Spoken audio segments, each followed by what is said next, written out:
Hello guys, ಎಲ್ಲರಿಗೂ welcome back ಇವತ್ತಿನ ಹೊಸ ಆನಿಮೆ ಲವರ್ ಕನ್ನಡ ರಿಯಾಕ್ಷನ್ಗೆ.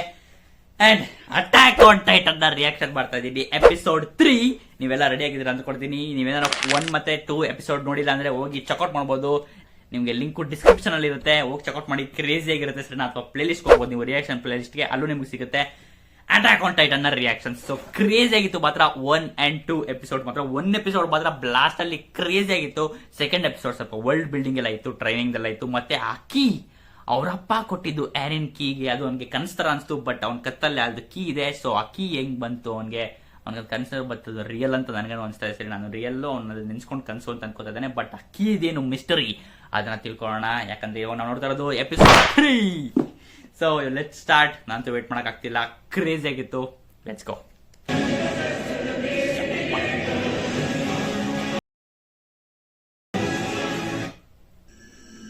ಎಪಿಸೋಡ್ 3. ನೀನು ಸರ್, ನಿನ್ನನ್ನ ಏನಂತ ಕರೀತಾರೆ? ಚಿಕನ್ ಶಿಕಾರಿ ಸರ್.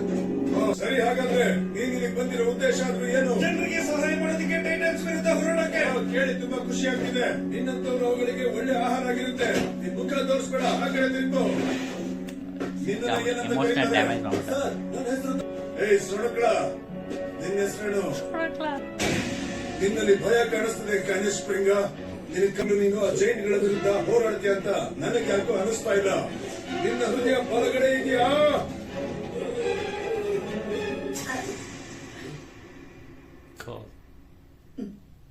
ಈ ತರ ಮಿಸ್ಟೇಕ್ ಯಾವತ್ತೂ ಮಾಡಬಾರ್ದು when you are in assembly. ಏಯ್ ಹುಡುಗಿ, ನೀನ್ ಏನ್ ಮಾಡ್ತಿದ್ಯಾ ಅಂತ ಗೊತ್ತಾ? ನೋಡಿದ್ರು ಕೈಕೊಳ್ಳೋದಾದ್ರು. ಆಫೀಸಲ್ಲಿ ನಿನ್ನ ಬ್ಯಾಡ್ ಲಿಸ್ಟ್ ಇದೆಯಾ? ನೀನ್ ಯಾರು ಅಂತ ಹೇಳು. ನಿನ್ನ ಬಲಗೈಲಿ ಇಟ್ಕೊಂಡಿದ್ಯಲ್ಲ, ಏನದು? Sweet potatoes. ಯಾರು ತಿನ್ನೋದು ಸಿಕ್ಕಿಲ್ವೋ ಅವರಿಗೆ. ಆದ್ರೆ ಇಲ್ಲಿ ನೀನದನ್ನ ಯಾಕೆ ತಿಂದೆ ಅಂತ ಹೇಳು. ನೋಡಿ, ಬಾಯಲ್ಲಿ ನೀರು ಬಂತು, ಮತ್ತೆ ಹಸು ಕೂಡ ಆಗಿತ್ತು. ಆ ಪೊಟೆಟೋದಲ್ಲಿ ಇದು ಓಡ್ತಾನೆ ಇದ್ದಾಳೆ. ಪನಿಷ್ಮೆಂಟ್ ನೋಡಿ, ಅವರು ಡ್ರಾಪ್ ಔಟ್ಸ್. ತೋಟದಲ್ಲಿ ಕೆಲಸ ಮಾಡೋದು ಅವ್ರಿಗೆ ಇಷ್ಟ. ಆದ್ರೆ ಇವತ್ತು ಮೊದಲನೇ ದಿನ ಅಲ್ವಾ? ಇಲ್ಲಿ ಹೀಗೆ ನಡೆಯೋದು. ಒಂದ್ ವೇಳೆ ನಿನಗೆ ಪ್ರೆಷರ್ ಹ್ಯಾಂಡಲ್ ಮಾಡಕ್ ಆಗ್ಲಿಲ್ಲ ಅಂದ್ರೆ ನಿನ್ನ ಇಲ್ಲಿಂದ ಕಿತ್ತಾಕ್ಬಿಡ್ತಾರೆ. ಒಬ್ಬ ಗಿಡ ನೆಡೋನು ಯುದ್ಧ ಮಾಡೋದಕ್ಕೆ ಹೇಗ್ ಸಾಧ್ಯ ಅನ್ನೋದು ನನಗೆ ಅರ್ಥ ಆಗ್ತಿಲ್ಲ. ನಾನು ಆ ರಾಕ್ಷಸನ್ನ ನೋಡಿದ್ದೀನಿ. ಏನ್ ಮಾತಾಡ್ತಾ ಇದ್ಯಾ? ನೀನ್ ಹೇಳು, ಎಷ್ಟು ಉದ್ದ ಆಯ್ತಾ ಅಂತ. ಅವನ್ ತಲೆ ಈ ಗೋಡೆಗಿಂತ ದೊಡ್ಡದಾಗಿತ್ತು. ತಟ್ರು ಈ ಟೈಟನ್ಸ್ ಅವರೆಲ್ಲ ಅಷ್ಟೊಂದು ಶಕ್ತಿಶಾಲಿ ಅಲ್ಲ. ನಾವ್ ಏನಾದ್ರೂ ನಮ್ಮ ಹತ್ರ ಇರೋ ಶಸ್ತ್ರನ ಸರಿಯಾಗಿ ಉಪಯೋಗಿಸಿದ್ರೆ ನಾವು ಖಂಡಿತವಾಗ್ಲೂ ಅವ್ರನ್ನೆಲ್ಲ ಸೋಲಿಸಬಹುದು. ಸ್ಕೌಟ್ ರೆಜಿಮೆಂಟ್ ಜಾಯಿನ್ ಆಗಿ ನಾನು ಆ ಟೈಟನ್ಸ್ ಗಳನ್ನೆಲ್ಲ ಸೋಲಿಸ್ತೀನಿ. ಒಬ್ಬೊಬ್ರನ್ನು ಕತ್ತರಿಸಾಕ್ತೀನಿ. ನಿನಗೆ ತಲೆಗಿಲೆ ಕೆಟ್ಟಿಲ್ಲ ತಾನೆ? ಇವಾಗ ನೀನ್ ಫೈಟ್ ಮಾಡೋ ಮೂಡಲಿದ್ಯಾ?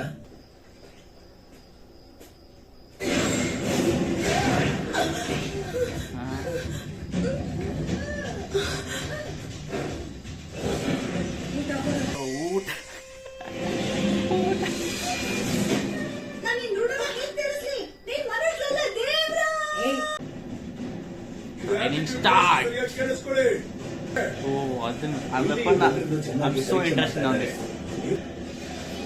ನನಗನ್ಸುತ್ತೆ ಈ ಬಂದಿರೋರೆಲ್ಲ ತುಂಬಾ ಯೋಗ್ಯತೆ ಇರೋರು. ಮತ್ತೆ ಈ ಹುಡುಗನ ವಿಚಾರ ಏನು ಅಂತ ಅವನು ಕೇವಲ ಶಕ್ತಿ ಮತ್ತೆ ಸಾಮರ್ಥ್ಯಗಳಿಂದ ಯುದ್ಧನ ಗೆಲ್ಲಕ್ಕಾಗಲ್ಲ ಅಂತ ಸಾಬೀತು ಮಾಡಿದ. ನಾನು ಹೀಗಾಗಿದೆ, ಇದನ್ನ ನಾನು ಹೇಗೆ ಸರಿ ಮಾಡಲಿ? ಕೇವಲ ನಿನ್ ಬ್ಯಾಲೆನ್ಸ್ ಮೇಲೆ ಗಮನ ಕೊಡು. ನಿನ್ ಬಾಡಿ weight ನ ಸೊಂಟ ಮತ್ತೆ ಕಾಲಲ್ಲಿ ಬ್ಯಾಲೆನ್ಸ್ ಮಾಡು. ನಿಮ್ಮನ್ನ ನೀವು ಸ್ವಲ್ಪ ಲೂಸ್ ಆಗಿ ಬಿಟ್ಕೊಳ್ಳಿ. ನಾನ್ ಮಾಡಕ್ಕಾಗತ್ತೆ ಅಂದ್ರೆ ನೀವು ಮಾಡಬಹುದು. ಅವನೇ ಮಾಡ್ಬಿಟ್ಟಿದ್ದಾರೆ. ನಾನು ಇನ್ನೊಂದ್ಸಲ ಪ್ರಯತ್ನ ಪಡ್ತೀನಿ.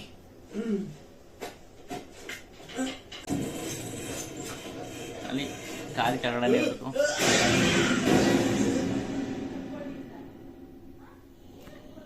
ತಲೆ ಬೇಯಬೇಕು ಗುರು.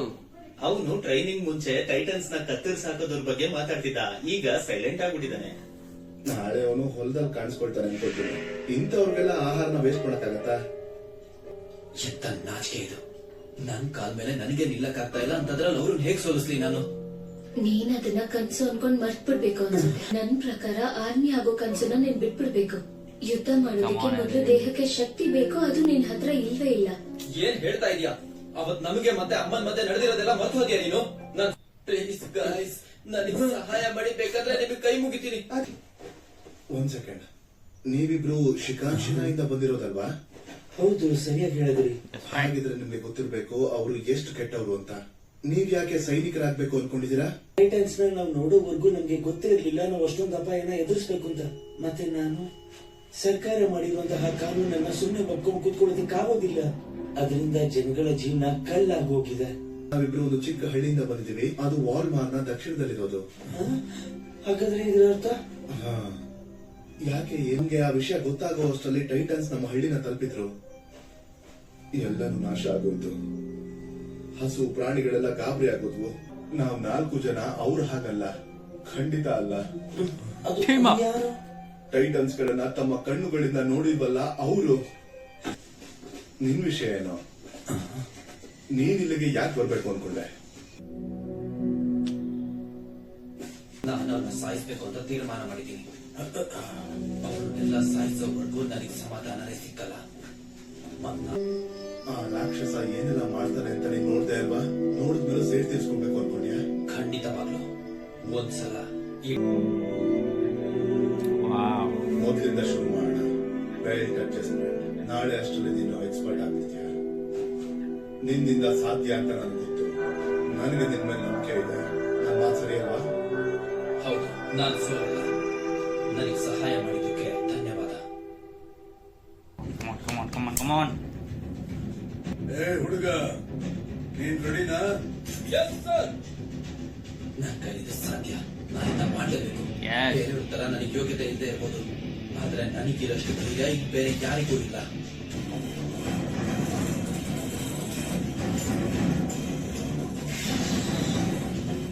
ಇವಾಗ ಸಮಯ ಬಂದಿದೆ. ನಾನು ಯಾವುದೇ ಕಾರಣಕ್ಕೂ ನನ್ನ ಶತ್ರುಗಳನ್ನ ನಾನು ಖಂಡಿತ ಸುಮ್ಮನೆ ಬಿಡಲ್ಲ. ನಾನು ಸೋಲು ಹೋಗ್ಕೊಳ್ಳಲ್ಲ. ಅದು ಯುದ್ಧ ಮಾಡಿ ಖಂಡಿತವಾಗಿಲ್ಲ.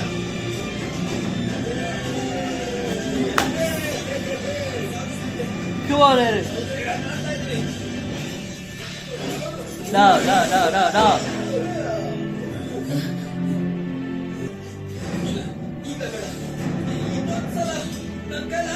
ನಾನು ಸೋತೋದೆ. ಫಾಗ್ನರ್, ಏಗರಿಂದ ಬೆಲ್ಟ್ ಅನ್ನ ಎಕ್ಸ್ಚೇಂಜ್ ಮಾಡ್ಕೋ. Yes sir. ನನ್ನ ಎಕ್ವಿಪ್ಮೆಂಟ್ ಹಾಳಾಗಿತ್ತು. ಇದೊಂಚೂರು ಸರಿಗಿದ್ದಿದ್ರೆ ನೀನು ಕೂಡ ಎಲ್ಲರೂ ಹಾಗೆ ಚೆನ್ನಾಗಿ ಮಾಡಬಹುದಾಗಿತ್ತು. ನಾನಿದನ್ನು ನೋಡಿಲ್ಲ ಅಂದಿದ್ರೆ ನೀನಿಂದ ಹೋಗ್ಬೇಕಾಗಿತ್ತು. ಏನ್ ಹೀಗಾಯ್ತಲ್ಲ? ಅವ್ನು ಬೈಕ್ ಸರಿ ಇಲ್ಲ ಅಂತ ಮಾಡ್ತಾರಲ್ಲ. ನಾನು ಸೋತಿಲ್ಲ. ನಿನ್ನ ಅದೃಷ್ಟ ಚೆನ್ನಾಗಿದೆ. ಚೆನ್ನಾಗಿ ಟ್ರೈನಿಂಗ್ ತಗೋ. ಅವ್ನು ಚೆನ್ನಾಗಿಲ್ಲಾದ್ರೂ ಮಾಡಿದ್ರು. ನೀನ್ ಸೋಲು ನಾನು ಸಾಧಿಸ್ಬಿಟ್ಟೆ. ನೀನ್ ಕೇಳಿಸ್ಕೊಂಡಿ ವಿಕಾಸ, ನಾನು ಸೋಲಿಲ್ಲ. ನಾನು ಟೈಟನ್ಸ್ ನ ಸೋಲಿಸ್ತೀನಿ. ಇವತ್ತು ನೀನು ತುಂಬಾ ಹೆಮ್ಮೆ ಆಗಿರ್ಬೇಕು. ನಿನ್ನ ಮಗ ಒಬ್ಬ ಸೋಲ್ಜರ್ ಆಗ್ತಾನೆ.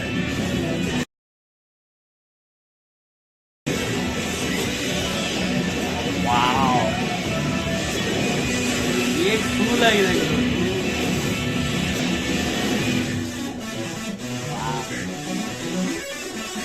ಕ್ರೇಜಿ ಆಗಿದೆ ಬಿಡಿ. ಓ ಮೈ ಗಾಡ್, ಎರೆಡ್ ಕ್ರೇಜಿ ಆಗಿತ್ತು. ಮಾತ್ರ ಟ್ರೈನಿಂಗ್ ಬಂದಂತೂ ಹೆವಿ ಇಷ್ಟ ಆಯ್ತು. ಅದು ಬ್ಯಾಲೆನ್ಸಿಂಗ್ ಕಲ್ಸಕ್ ನಾನು ಹೇಳಿದ್ನಲ್ಲ ಮುಂಚೆನೆ, ಆ ವೆಪನ್ ನನಗೆ ಕ್ರೇಜ್ ಆಗಿದೆ ಸರಿ. ಅದು ವೆಪನ್ ಅಂತಾರೆ, ಏನಂತಾರೆ, ಟೂಲ್ ಅಂತಾರೆ ಗೊತ್ತಿಲ್ಲ, ಬಟ್ ನಾನು ಕ್ರೇಜ್ ಆಗಿದೆ. ಅದನ್ನ ಬ್ಯಾಲೆನ್ಸ್ ಮಾಡೋದಕ್ಕೆ ಫಸ್ಟ್ ಬೇಸಿಕ್ ಇಂದ ಟ್ರೈನಿಂಗ್ ಕೊಡ್ತಾರೆ. ಅದು ನಂಗೆ ಸಿಕ್ಕಾಪಟ್ಟೆ ಇಷ್ಟ ಆಯ್ತು.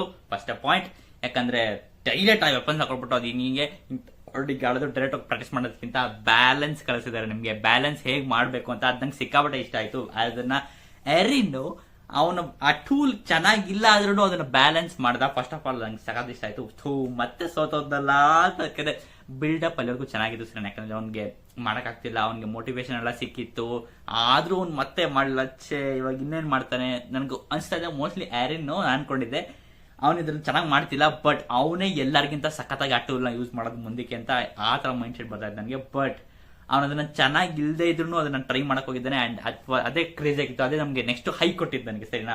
ಅದು ಚೆನ್ನಾಗಿಲ್ಲ ಇಲ್ಲ ವೆಪನ್, ಬಟ್ ಆದ್ರೂ ಅವನು ಅದನ್ನ ಟ್ರೈ ಮಾಡಿ ಅದನ್ನೇ ಬ್ಯಾಲೆನ್ಸ್ ಮಾಡ್ತಿದ್ದ. ಕ್ರೇಜ್ ಆಗಿತ್ತು. ಅಂಡ್ ಸರ್ ಅದನ್ನ ಸದ್ಯ ನೋಟಿಸ್ ಮಾಡಿದ್ರು, ಇಲ್ಲಾಂದ್ರೆ ಮತ್ತೆ ಅವನು ಹೋಗ್ಬೇಕಿತ್ತು ಮತ್ತೆ ಫಾರ್ಮಿಂಗ್ ಮಾಡೋದಕ್ಕೆ. ಸೊ ಚೆನ್ನಾಗಿತ್ತು ಒಂಥರ ಟ್ರೈನಿಂಗು. ಮತ್ತೆ ಆ ಹುಡುಗಿ ತಿನ್ನೋದು ಬಗ್ಗೆ ಕ್ರೇಜ್ ಆಗಿತ್ತು ಕಾಮಿಡಿಗೆ.